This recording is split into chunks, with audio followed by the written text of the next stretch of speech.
Merci d'avoir choisi la télé totalement vôtre pour vous informer. Mesdames et messieurs, bonsoir et bienvenue au grand soir de ce samedi 13 janvier 2024, dont voici les principaux titres. Des groupes armés terroristes en débandade dans la région de Gao perturbent la quiétude de la population civile. Sans défense, elles sont victimes d'assassinats et pillages des terroristes. Vous en saurez plus dans cette édition. Les employés de la société Carrière et Chaud du Mali sont en grève depuis le lundi dernier. Ils réclament à son employeur 4 mois d'arriérés de salaire à l'entreprise. Les détails dans un instant. 300 sacs de 50 kg de cyanure, soit 15 tonnes, ont été interceptés par la douane de Ségou au poste de Sekoro. Ce produit toxique pour l'environnement était destiné à Bamako. Les détails dans cette édition.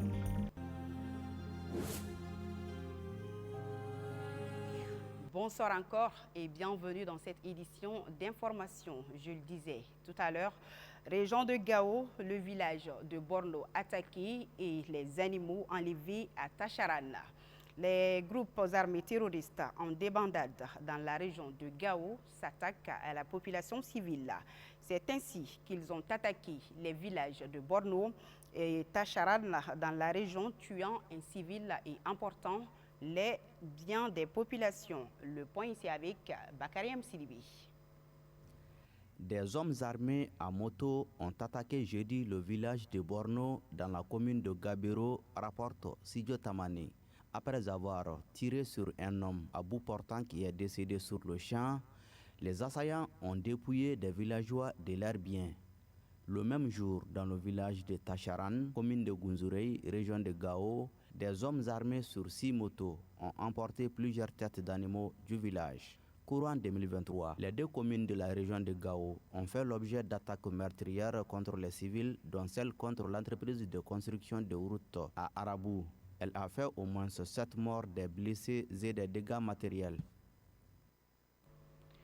À Bafoulabi, les employés de l'usine Carrière et Chaud du Mali en grève. Les employés de la société Carrière et Chaud du Mali sont en grève depuis le lundi 8 janvier 2024. Les grévistes réclament le paiement de 4 mois d'arriérés de salaire à l'entreprise. Le point ici avec Alamako Diabati. Depuis le lundi 8 janvier 2024, les employés de l'unité de production de Carrière et Chaud du Mali, CCM Mali SA à Karaga, dans la commune rurale de Bafoulabé, ont cessé le travail jusqu'à nouvel ordre. Ils revendiquent le versement de leurs arriérés de salaire cumulant plus de 4 mois. Selon ces travailleurs, ils font face à des problèmes récurrents de paiement des salaires et font l'objet de menaces de radiation depuis plusieurs années. Toutefois, ils prétendent avoir frappé à toutes les portes sans succès pour être mis dans leurs droits. La société Carrière et Chaud du Mali, CCM Mali SA, est une entreprise extractive qui emploie plusieurs dizaines de personnes, dont la majorité seraient des ressortissants de la localité, contribuant ainsi à promouvoir l'emploi des jeunes dans la commune de Bafoulabé. Et cette nouvelle en images à Yorosso, les hommes armés autorisent la réouverture des écoles à Koumbia. Les élèves ont repris le chemin des classes cette semaine dans la commune de Koumbia après un mois de fermeture sur instruction des présumés djihadistes. Selon des sources locales, cette réouverture des écoles fait suite à un cri de cœur des populations lors d'une séance de prêche organisée par des hommes armés dans la localité de Koumbia. À noter qu'une dizaine d'écoles restent fermées dans la commune de Boura, cercle de Yorosso, privant ainsi des milliers d'enfants à leur droit à l'éducation. Actualité sur un tout autre plan, l'Institut universitaire paramédical du Mali et l'École polytechnique de santé ont organisé une cérémonie de graduation de leurs étudiants ce samedi 13 janvier 2024 dans l'enceinte de l'établissement. La promotion porte le nom de Cheikh Soufi Bilal Diallo. Pour les administrateurs de ces établissements, les filleuls de Cheikh Soufi Bilal Diallo sont prêts à affronter le marché de l'emploi. Reportage Bakarem Sidibé et Mantala Ouattara. Ils sont environ 80 étudiants à recevoir leur diplôme après des années d'études à IUPM et l'EPS. Une occasion pour l'administration de les féliciter pour leur diplôme, mais aussi de les encourager à mettre en pratique leurs connaissances au service de la société. Nous sommes réunis ici pour célébrer non seulement la fin d'un cycle d'études, mais aussi le début d'une aventure professionnelle qui vous fera mettre en pratique vos connaissances et compétences au service de la santé et du bien-être de nos communautés. Vous avez fait preuve d'un engagement sans faille, d'une résilience remarquable et d'une passion indéfectible pour la science médicale. Je vous exhorte à poursuivre votre quête de savoir, à rester curieux et à continuer d'apprendre tout au long de votre carrière. N'oubliez jamais que l'éducation est un voyage continu et que l'apprentissage ne s'arrête jamais. Le monde de la santé évolue rapidement et vous devez être à l'avant-garde de l'innovation et de la recherche. Au nom de ses camarades, la porte-parole de la promotion Soufi Bilal Diallo a remercié l'établissement et le corps professionnel pour la qualité de la formation. Nous voici enfin, après 3 ans de dur labeur, au sortir de notre formation. Cette formation qui n'aurait pas été réalisée si nos parents n'avaient pas cru en nous et se sont sacrifiés pour cette juste cause. Nous voulons dire merci à nos maîtres qui nous sont permis de vivre cela. Nous avons appris de vous, chers maîtres, et nous vous promettons que vos enseignements ne seront pas en vain. À l'endroit des encadrés de l'Institut universitaire paramédical du Mali et de l'École polytechnique de santé, vos conseils, vos rigueurs nous ont forgés pendant ces 3 dernières années. Notre parrain et notre guide, merci d'avoir pris sur vous cette cérémonie de sortie et nous vous sommes reconnaissants. Le parrain Cheikh Soufi Bilal Diallo s'est réjoui du choix porté sur lui pour être le parrain de cette promotion de l'UIPM et PS.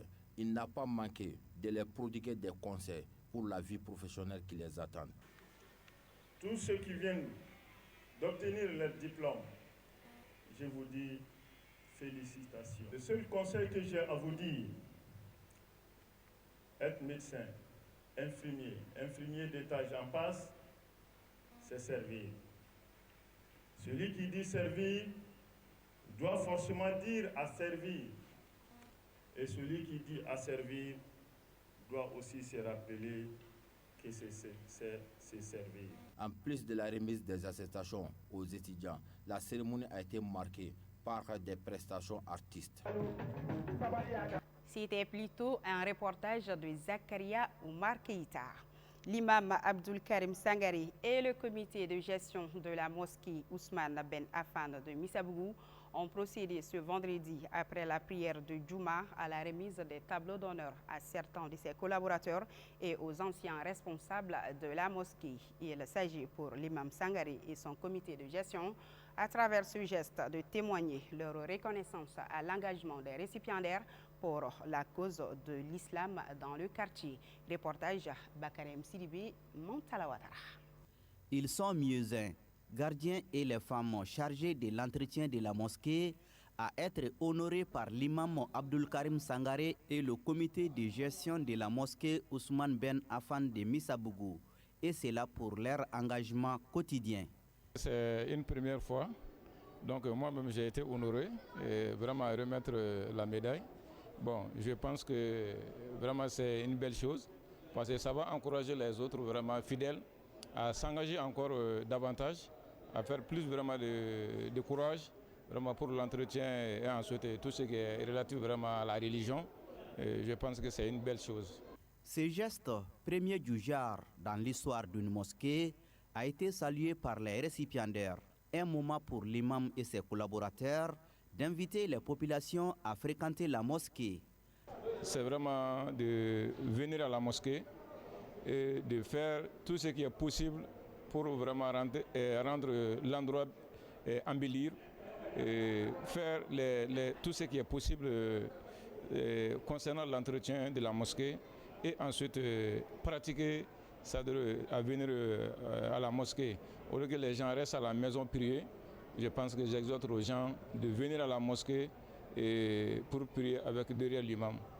Quant à l'imam Abdul Karim Sangaré, dans son sermon, il a invité les autres mosquées du pays à honorer les hommes qui sont engagés pour l'islam. Un hippopotame sème la panique à Bourem. Un hippopotame sème la terreur au village Hawa, situé à 10 km de Bourem. Une situation qui provoque la panique chez les populations et les animaux sur cette île. Selon le chef du village, l'hippopotame a déjà causé des dégâts, notamment la mort de 3 chevaux et l'abandon de l'île par les piroguiers.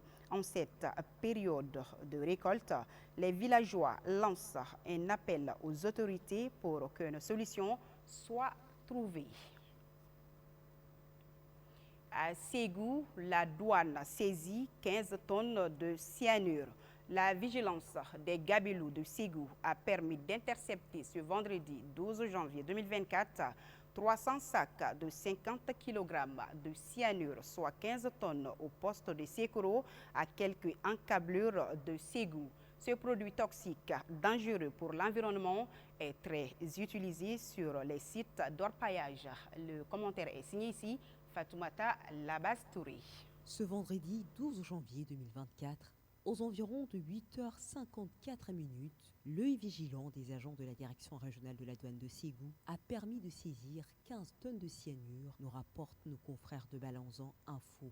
Les faits se sont déroulés au poste de sécurité de Sékoran, dans la localité de Ségou, nous rapporte la même source. À première vue, le camion était chargé de bananes douces. Mais la surprise de l'inspecteur des douanes, Alassane Sissogou, a été de constater que la quantité de bananes que contenait le camion ne lui permettait pas de couvrir les frais de transport aller et retour de Koutiala à Bamako. Raison pour laquelle il ordonne donc à ses éléments de procéder à une fouille du camion en provenance de Koutiala pour Bamako.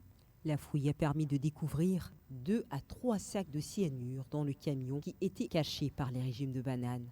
Le cyanure est un produit toxique utilisé dans les sites d'orpaillage. C'est ainsi que le camion a été conduit dans la cour de la direction régionale de la douane de Ségou pour des fouilles plus approfondies. Et ces fouilles ont permis de découvrir 300 sacs de 50 kg de cyanure dans le camion, soit un total de 15 tonnes cachées par les bananes. Page sport de ce journal.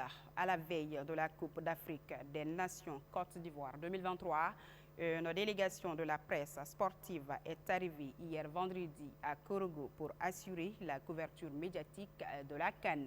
Suivant ce reportage de notre équipe de reportage sur place. Dirigé par Baba Sissouma, le premier vice-président de l'Association des journalistes sportifs du Mali, la délégation malienne de la presse sportive est bien arrivée à Korogo le vendredi 12 janvier 2024 aux environs de 18h. Un voyage agréable, mais avec des petites difficultés qui sont inhérentes à ce genre de voyage. C'est un voyage en groupe, 42 personnes dans un bus. Ça ne se gère pas très facilement, mais par la grâce de Dieu, on a fait un voyage assez paisible avec des confrères très disciplinés et des autorités frontalières ivoiriennes qui nous ont quand même facilité la tâche. Sauf que à l'entrée de Korogo, on a quand même perdu 40 bonnes minutes pour presque rien. Une fois à Korogo, comme tout autre journaliste, Mahamadou Traoré du journal Aujourd'hui n'a pas perdu du temps à retirer son accréditation. Comme nous sommes en délégation, une fois à Korogo, on s'est organisé pour venir prendre nos accréditations au niveau du centre, qui est situé au niveau du stade Amadou Gon-Coulibaly. On n'a pas eu assez de problèmes, mais dès que nous sommes là, on a vu une équipe bien engagée sur place, qui s'est bien occupée de nous. On n'a pas eu assez de problèmes quand même. Mais je pense que ça ira, quoi. Pour une première participation à la couverture médiatique d'une Coupe d'Afrique, Nana Samake de la radio Clédou s'est dit contente de faire partir de cette belle aventure. C'est une première expérience de sortir du pays pour couvrir une compétition sportive internationale du nom de la CAF. C'est en quelque sorte la messe du football africain.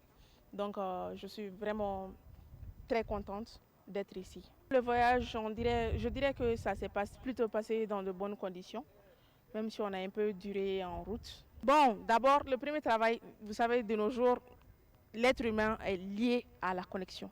Bon, on a essayé dans un premier temps de gérer cette affaire de connexion et Internet. On a eu à acheter des puces, à se connecter d'abord, au moins pour être au parfum des informations et puis informer la famille que nous sommes bien arrivés. Accréditation, bon, je m'attendais à quelque chose de très compliqué, mais alhamdoulilah, c'était bien. Déjà bien avant d'arriver, j'ai eu les consignes des collègues qui m'ont dit, qui m'ont informé des différents dossiers à fournir, qui est d'abord le message de confirmation et aussi le passeport. C'était les deux documents nécessaires pour l'avoir. Donc je les avais. Donc une fois que c'était mon tour, on m'a appelé, j'ai juste fourni les deux documents et c'est parti comme ça. Ça m'a même pas pris 10 minutes. À noter qu'ils sont au nombre d'une 50aine de journalistes sportifs présents à Korogo pour faire vivre aux Maliens des actualités de la CAN 2023.